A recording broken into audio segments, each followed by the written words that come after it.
Sejujurnya, salah satu jenis ceramah yang paling saya tidak senangi adalah nasihat pengantin. Saya paling tidak senang diundang ceramah nasihat perkawinan. Kenapa? Setiap saya melihat pengantin baru, rasanya saya mau pengantin lagi. Nah, ibu bapak, saudara-saudara sekalian, karena yang menikah ini adalah adik saya, adik ibu yang beda ibu, beda bapak. Andai saja saya tidak bersaudara hanya karena tidak dilahirkan oleh perut yang sama, tapi dalam prinsip-prinsip kehidupan persaudaraan rasanya saya adik saya. Makanya saya datang di tempat ini. Pun bapak ibu kalau melihat ceramah-ceramah saya di YouTube, itulah karyanya si Ali. Di sini dipanggil rupanya VJ. Saya panggilnya Ali. Ya, ibu bapak, saudara-saudara sekalian.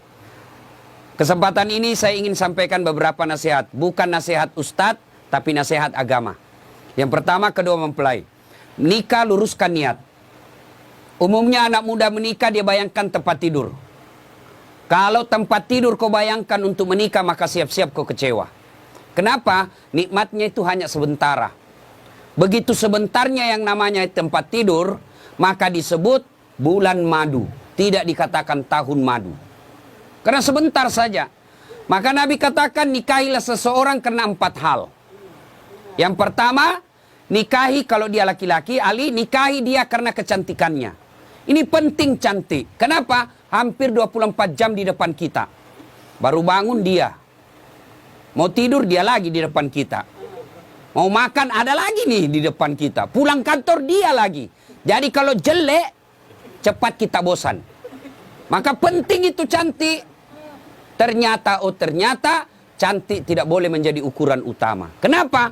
Cantik ada batasnya. Bahkan zaman digitalisasi sekarang ini bisa jadi cantik di YouTube, cantik di Instagram, cantik di Facebook, ternyata aslinya hancur. Kenapa? Ada kamera 360.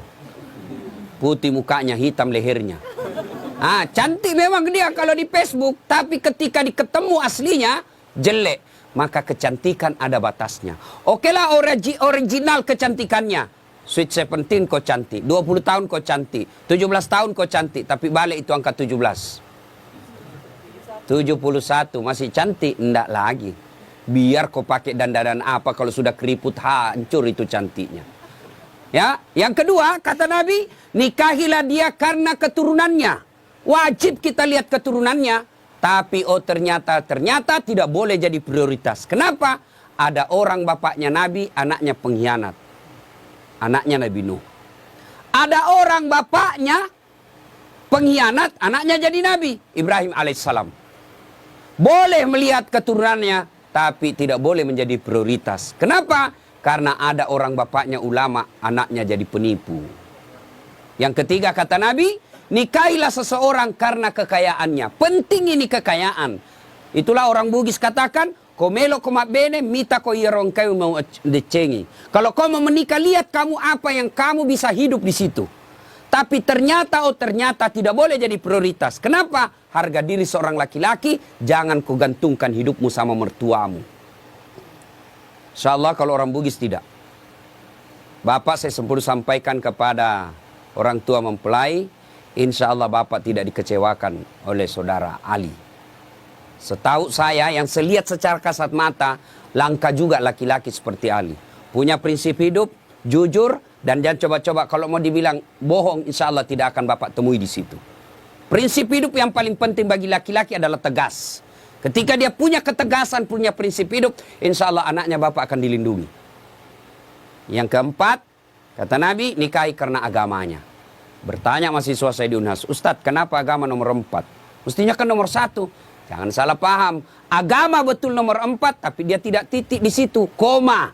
Utamakan agamanya, karena dengan agama kau dapat semuanya. Mendapat perempuan yang cantik, keturunan baik-baik, anak orang kaya, penghafal Quran, rasanya kalau ada 100 cewek belum tentu ada 1. Ada yang cantik mukanya, hancur akhlaknya. Ada yang akhlaknya baik, mukanya kesurupan. Jadi untuk cari sempurna ini sangat jarang. Kalau ada perempuan di Dumai ini, ya sudahlah cantik, anak orang kaya, keturunan baik-baik, hafal Quran. Kalau ada tunjukkan saya juga masih mau. Iya kan? Sangat susah. Maka Nabi katakan utamakan agamanya. Dengan agama, insya Allah mukanya tidak cantik, tutur kata dan akhlaknya mempercantik itu. Dia tidak kaya tapi akhlaknya baik. Dengan akhlak baik memperkaya dirinya. Dia tidak terlalu keturunan baik-baik tapi dia sendiri yang baik agamanya. Maka dia akan memperbaiki keluarganya. Nah ibu bapak, kita kan mau semuanya. Saya pernah rasakan Pak. Saya dulu sebelum menikah 7 tahun saya sengsara cari istri. Saya cari yang tinggi karena saya pendek.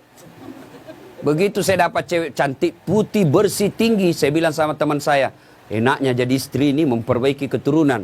Dia dengar rupanya, dia balik sama saya. Iyo, kau rusak keturunanku. Saya cari yang tinggi. Saya cari yang kerja, saya cari yang cantik, keturunan baik-baik. Tidak dapat-dapat. Akhirnya saya luruskan niat saya. Ya Allah, saya cari penghafal Quran. Alhamdulillah saya luruskan niat saya. Dapatlah yang baik, penghafal Quran, keturunan baik-baik, cantik juga. Bahkan saya waktu mau menikah, saya tidak pernah melihatnya, tidak pernah tahu, tidak pernah lihat fotonya. Hanya sekali saya ketemu ibunya, hari Ahad saya ketemu, Jumat saya pergi melamar. Begitu saya lamar, dia bilang ibunya, Alhamdulillah, memang saya ketika haji umroh, saya nasar siapapun yang lamar anakku kalau baik agamanya, saya terima. Dalam hatiku aman, masuk gigi 1. Aman. Alhamdulillah. Maka adik-adik ini yang masih jomblo-jomblo fisabilillah, kalau kau mau menikah jangan lihat cantiknya. Jangan lihat keturunannya baik-baik. Jangan lihat itu saja. Tapi utamakan agamanya. Karena dengan agama kau akan dapat semua-semuanya. Nih ya. Yang kedua nasihat buat pengantin. Ya. Nasihat buat pengantin. Besok-besok kalau kau mau bahagia, rumusnya adalah birrul walidain. Muliakan orang tua. Muliakan orang tua. Maka Dinda Ali, selesai kau nikah ini, nasihati istrimu baik-baik. Saya selesai nikah, saya bilang sama istri saya, boleh kau marah sama saya, boleh kau maki-maki saya, boleh kau hina saya, boleh kau lempar kepalaku, yang penting tidak kena. Satu yang tidak boleh, jangan kau pernah hina orang tuaku. Sampaikan itu. Ya, karena kadangkala ada suami durhaka sama orang tuanya, gara-gara istrinya yang tidak bisa menerima takdir orang tuanya. Tuh, camkan baik-baik. Tidak ada kebahagiaan dalam rumah tanggamu kalau orang tuamu kau hina. Tidak ada kebahagiaan dan berkah Allah dalam rumah tanggamu kalau orang tuamu kau tidak servis baik-baik. Tidak usah kau cari muka sama wali kota. Tidak usah kau cari muka sama keluargamu yang anggota DPR. Tidak usah kau cari muka sama keluargamu yang pejabat. Kau mau bahagia, muliakan orang tuamu. Maka prakteknya, datang orang tuanya Ali, PJ, maka berikan kalau ada rezeki, si Vina yang datang. Bu, Pak, ini ada duit 50.000. Allah tidak lihat nilainya. Allah tidak lihat banyaknya. Yang Allah lihat adalah niatmu untuk memuliakan orang tua. Orang tuanya Vina yang datang, Ali yang maju. Nah, Bu, ini. Jangan malah sembunyi-sembunyi. Datang orang tuanya Ali, Ali kasih mamanya. Mak, jangan kasih istriku. Sudah salah itu. Ya, maka muliakan orang tuamu. Insya Allah, ridallah fi ridal walidain, suktillah fi suktil walidain. Ridanya Allah tergantung ridanya kedua orang tua, murkanya Allah tergantung murkanya kedua orang tua. Ingat, ya. Buat Vina. Mungkin pernah baca kisahnya sahabat Nabi. Pergi suaminya perang. Pergi suaminya perang. Dipesan sama suaminya, jangan pernah kau keluar rumah sebelum saya pulang dari perang. Pergi suaminya. Ternyata orang tuanya sakit. Datang tetangganya. Bu, kau datanglah lihat orang tuamu sakit itu ibumu. Suami saya pergi perang. Dipesan tidak boleh pulang. Tidak boleh keluar sebelum pulang. Sudah. Datang lagi sakaratil maut. Datang lagi panggil. Bu, kau pergi lihat orang tuamu. Sudah sakaratil maut. Suami saya belum pulang. Datang lagi ketika meninggal. Kau datanglah terakhir kalinya. Ibumu sudah meninggal. Mohon maaf, suami saya belum pulang. Marahlah utusan ini, lapor kepada Nabi. Ya Rasulullah, tetangga saya keterlaluan. Mulai sakit, sakaratil maut. Sampai meninggal ibunya, dia tidak datang besuk orang tuanya. Kata Nabi, kurang ajar betul itu anak. Kenapa bisa begitu? Katanya dipesan sama suaminya yang lagi pergi perang. Jangan keluar rumah sebelum pulang dari medan perang. Mendengar ini, apakah Nabi marah? Subhanallah, Nabi justru menjelaskan, Alhamdulillah diampuni dosa ibu yang meninggal karena punya anak yang taat terhadap perintah suaminya. Ibu-ibu, prestasi ibu bukan jadi anggota DPR. Prestasi ibu bukan jadi pejabat. Prestasi ibu ada pada suami. Fungsi utama suami bukan cari nafkah. Fungsi utama suami bagi seorang istri mencari ridhanya. Kalau ridhanya suami kau dapat, kau akan gampang masuk pintu surga. Kan perempuan itu gampang sekali masuk surga. 4 saja syaratnya. 1, sholat. 2, puasa Ramadan. 3, jaga harga diri dan keluargamu. 4, patuhi perintah suamimu. Kalau ini 4 kau lakukan, kata Nabi, tuh 7 pintu surga, tadkhulul jannati bisalam. Kau masuk pintu surga dari mana arah saja. Kan banyak orang sukses di kantor, hebat kerjanya, banyak duitnya, tapi nalantarkan kewajiban suaminya kepada suaminya, maka demi Allah, kata Nabi, jangankan masuk surga perempuan seperti itu, baunya surga kau tidak dapat. Maka Devina, mulai hari ini, kewajibanmu memuliakan suamimu. Kemana orang tua? Orang tua ketika sudah bertentangan dengan perintah suami, maka lebih utama mengikuti perintah suami. Kenapa? Karena sudah diserahkan ijab kabul. Bapak tadi lihat itu ijab kabul, namanya penyerahan. Ibaratnya, nah Ali, ini mobil saya kasih kau. Silakan kau pakai semau-maumu. Tapi dengan catatan jangan langgar agama. Selama tidak melanggar agama, kau boleh apakan saja di mobil. Besok-besok ternyata mau diambil mobilnya, tidak boleh lagi. Kenapa? Sudah diserahkan. Kecuali si Ali yang kembalikan itu mobil kepada orang tuanya. Nah, itu ya, lebih utama memuliakan suami. Tapi insya Allah tidak akan pernah terjadi misalnya Vina mau kali saya mau pulang dulu tengok orang tua saya. Tidak mungkin. Tidak usah kau pergi. Tidak mungkin. Tidak mungkin. Selama itu tidak bertentangan agama, insya Allah tidak akan diberatkan. Ibu bapak saudara-saudara sekalian, ini banyak yang saya mau sampaikan tapi waktu yang terbatas ya. Ini nasihat buat pengantin. Sekarang nasihat buat kita ini yang datang. 1, biasanya kalau ada acara pengantin begini, banyak yang pulang bawa dosa. Kenapa pulang bawa dosa? Datang mencela acaranya orang. Sampai kue-kuenya pun dicela. Kayak basi. Padahal membungkus. Ini ibu-ibu Columbus. Tahu Columbus? Kelompok ibu-ibu pembungkus. Tidak boleh ibu bungkus itu makanan kalau ada seperti ini ya. Meskipun ibu saudara sama yang punya cara, besok kita lihat. Tidak boleh ibu. Biasa hilang piring, hilang sendok. Dia bawa dengan piring-piringnya. Itu haram itu bu. Ibu sama bawa makanan haram ke rumah sama daging babi kau bawa untuk anakmu. Tidak boleh ngambil tanpa izin. Meskipun keluarga kita yang pengantin. Yang kedua, biasanya kalau ada pengantin, banyak yang ibu-ibu tidak sholat. Coba kita lihat besok. Gara-gara apa? Make up. Dia kira tembok mukanya. Coklat, biru, abu-abu, krem. Wah Masya Allah. Apalagi penyebab ibu banyak tidak sholat. Gara-gara jilbab. Jilbab sakaratil maut. Coklat, biru, abu-abu, kuning, dikasih miring lagi sedikit. Ada kayak pohon-pohon di belakangnya. La haula wala quwwata illa billah. Dia bilang suaminya, kau pergi sholat. Saya kasih habis duit saya 50 juta untuk umrah. Kau pulang umrah tidak sholat. Apa kata istrinya? Kau sadar pak? Saya sadar, saya suruh kau sholat. Pergi sholat. Dia bilang istrinya, ini kau lihat jilbabku 2 jam dipakai ini. Jangan sampai ada seperti itu besok. Bagaimana pengantin mau berkah acaranya kalau lebih banyak tamunya tidak sholat daripada yang sholat. Yang ketiga, biasanya acara pengantin seperti besok, banyak praktek mubasir. Ya, terutama air gelas. Terus saya lihat belum habis, nyucuk lagi gelas yang lain. Ya, jangan habiskan dulu. Itu uang semua yang punya acara. Hanya 1 iris kau bisa makan telur, jangan ambil yang banyak. Ambil 1 tusuk dia bisa makan sate, dia ambil 3 tusuk. 2 tusuk jadi sisa, itu mubasir, uangnya orang sia-sia. Lebih kau nambah daripada kau ngambil banyak-banyak. Ada juga orang pengantin, pergi pengantin itu kayak porsi mengamuk diambil. Besar betul, tinggi betul piringnya, tidak habis juga. Lebih ekonombo, tidak ada yang suruh nombor Ustaz, ya suruh sendiri. Saya biasa kalau sedikit aja dulu saya ambil, ternyata enak, baru saya bilang Ustaz, tambah Ustaz, mari. Coba, jangan sampai kita buang-buang, itu mubasir. Yang keempat, biasanya kalau ada acara pengantin seperti ini, besok kita lihat, biasa banyak tersinggung pulang. Kenapa tersinggung pulang? Merasa tidak dilayani. Ya, jauh-jauh saya dari Pekanbaru, habis duit saya pesawat, sampai di sini tidak diurus dengan baik. Tidak mungkin yang punya acara melayani ibu sepenuh hati. Kenapa? Ya jamaahnya banyak, tamunya banyak, jadi kita ngerti aja.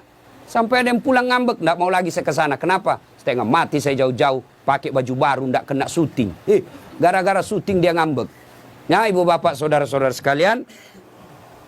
Nah, akhirnya adik Vina dengan PJ, kamu akan mengalami nanti geger budaya. Ya, persentuhan budaya yang berat. Itu pasti ada konflik, pasti. Ya, kalau tadi selama kau pacaran semua yang enak-enak. Ngomongnya iya kak, iya Dinda, hati-hati ada batu. Itu waktu pacaran. Salam sayang selalu, itu waktu digoda. Tiap malam video call, ya sayangku. Sudah ada anakmu 2 mulai aslinya keluar. Jatuh istrinya, di mana kau simpan matamu dong? Itu kalau mulai asli. Budaya ini akan ikut menentukan. Saya lihat tadi kalau budaya tadi apa itu berbalas pantun. Saya bilang kalau di Sulawesi tidak jadi pengantin kalau begini. Tidak ada yang bisa balas-balas pantun. Ternyata ya inilah budaya. Maka kuncinya adalah sabar. Ya, ketika terjadi konflik dalam rumah tangga 2 rumusnya. Ibu-ibu dengar ini. Ya, ini pengantin-pengantin baru juga kita semuanya. Ada yang baru 10 tahun, ada baru 2 anaknya. Pengantin baru juga namanya ya. Ketika ada masalah, ini kesalahan kita ibu-ibu banyak apa? Ada masalahnya curhatnya di Facebook. Ada masalahnya curhatnya di WhatsApp. Dia berdoa tapi di medsos. Ya Allah lindungi suamiku. Ya Allah bukakan rezekinya suamiku. Sibuk betul itu Tuhan mau baca statusmu. Ketika ada masalah kata Allah dalam Al-Quran, ada masalahmu, suamimu nakal, suamimu selingkuh. Tidak usah curhat sama orang lain. Ini ibu-ibu gampang betul dia curhat sama tetangganya. Ngapain kau cerita masalah rumah tanggamu ke tetangga? Besok-besok ada Vina bertengkar sama suami, jangan terlalu cepat cerita sama orang tua. Langsung kau curhat sama orang tuamu, kau telepon menangis-nangis. Besok 2 minggu kemudian akrab lagi. Apalagi kau sudah ungkap semua kejelekan suamimu. Tidak usah. Ada masalahmu, kata Allah, ista'inu bisabri wassalah. Sabar, perbaiki solatmu, saya yang selesaikan masalahmu. Bagaimana itu sabar? Aplikasinya. Alladzi idza asabatu musibah qalu inna lillahi wa inna ilaihi rajiun. Saya tidak sangka istriku begini. Saya tidak sangka suamiku begini. Saya tidak sangka mertuaku begini. Tapi itulah jodohmu. Maka lebih kau ucapkan inna lillahi wa inna ilaihi rajiun. Banyak rumah tangga yang akhirnya hancur gara-gara terlalu cepat curhat sama orang lain. Curhatnya lebih parah di medsos. 500 temanmu di medsos. 500 yang tahu rahasia keluargamu. Tidak usah kau cerita sama orang lain. Tidak mungkin dia cerita saya Ustaz. Dia masih sepupu saya. Siapa yang menghalangi Nabi dakwah awal-awalnya? Abu Sufyan. Siapa itu Abu Sufyan? Sepupu 1 kalinya Nabi. Tidak mungkinlah dia cerita saya Ustaz. Dia masih saudara saya. Siapa yang dorong Nabi Yusuf masuk ke sumur? Saudaranya. Tidak mungkinlah dia begitu. Dia makcik saya, dia pacik saya, saudara bapak saya. Siapa? Abu Lahab. Saudaranya bapaknya Nabi. Jadi barangkali ketika kondisi normal rumah tanggamu, tidak ada yang sentimen. Tapi ketika kondisinya lain dari yang biasa, dia lihat rumah tanggamu bahagia. Dia lihat rumah tanggamu kaya. Dia miskin saudaramu. Saudara sekandung. Belum tentu dia baik. Ada namanya dengki. Ini setan masuk. Dia hasutlah kau. Ketika situasinya lagi labil emosimu, kau tidak stabil marahmu, datang saudaramu belum tentu niatnya baik, dia mau sama nasibnya sama kamu, susah juga rumah tanggamu, maka dia hasut kau yang tidak benar.